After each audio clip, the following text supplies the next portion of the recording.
Well, Ted O'Brien is the Deputy Leader of the Opposition and Shadow Treasurer. He joins us now. Welcome. Thanks. Great to have you on. Yeah, Ausbiz. great to be here too. Can I first start with the latest news out of the White House with Donald Trump announcing a new tariff regime? He's hitting Japan and South Korea with 25% tariffs, yet more to be announced. If you were in government, how would you be dealing with the Trump administration? Well, the first thing would be meeting the President. That would be priority number one. I think there's a good reason why you've seen world leaders make the effort to meet the President face to face. Relationships count. And unless you have that relationship right at the top at a personal level, how can you prosecute the case? So that would be point number one. Point number two is we should be making very clear that the only level of tariffs against Australia which would be acceptable would be zero. There's no reason Australia should be copping any. Well, at this point it looks as though it's going to be 10%. And that's right, that's what it looks like. I don't think the government has much confidence that that will be lowered.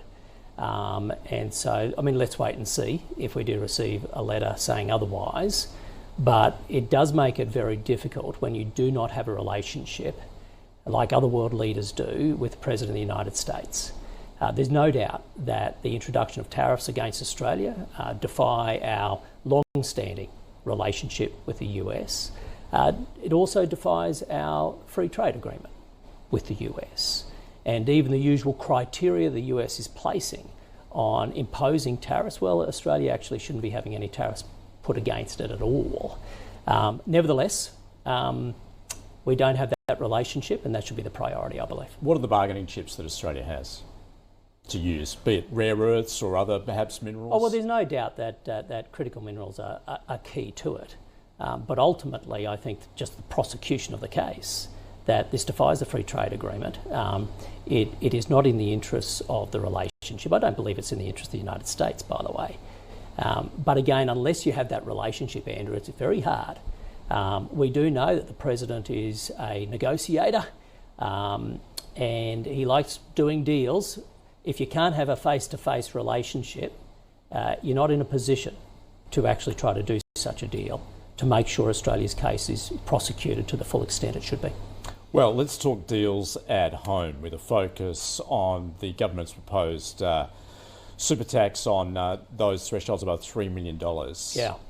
Do you support it in its current form? If not, what changes would make you support it? We are adamantly opposed to it for a few reasons.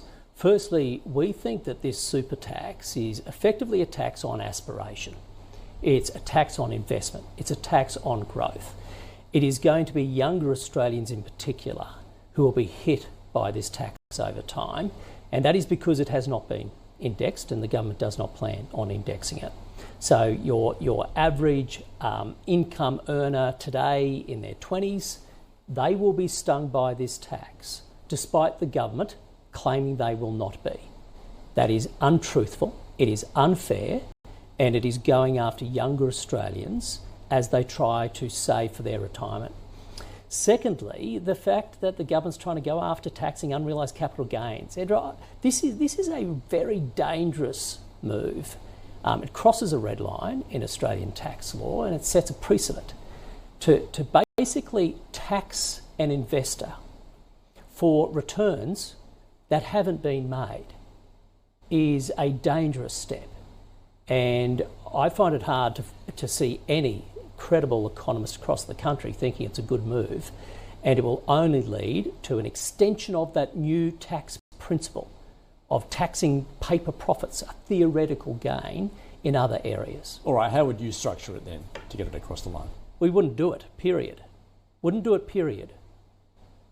That's my answer. I don't think there is a way of structuring the taxing of unrealised capital gains. I mean, it is absolute madness. I don't know why the government is just trying to hold firm on this, other than it's a tax grab. It's a blatant tax grab because they have proven since coming to government they cannot control spending. Spending is through the roof with this government. And instead of dealing with their spending problem, they're going after a tax grab And they clearly either haven't done their homework and they did not think through the consequences of their super tax, or they actually did, which would make it even worse. So, which would mean they don't have the excuse of incompetence. It would be consciously going after younger people, and that's going to have some awful consequences in the short term when it comes to startups, when it comes to high growth companies. There's nothing in this which I think is good. So if you were in government, how would you tackle that debt? Would it be cut spending? Where would you perhaps increase tax? So obviously, as we've said publicly, we're not releasing policies at this early stage, but out of principle, number one, we need to restore fiscal discipline. Debt and deficits matter. This government's plan is to hit debt of $1 trillion this year and 10 years of deficits moving forward. That's their plan. Secondly, we need to have more ambition for the Australian economy. We need to be going for economic growth. We have seen a drop in productivity of over 5% since this government came to office.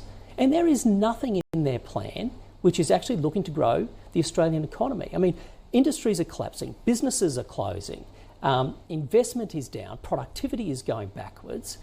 Households are in a recession. Australia's standard of living has dropped, according to the OECD, more than any other advanced economy. We are in big trouble.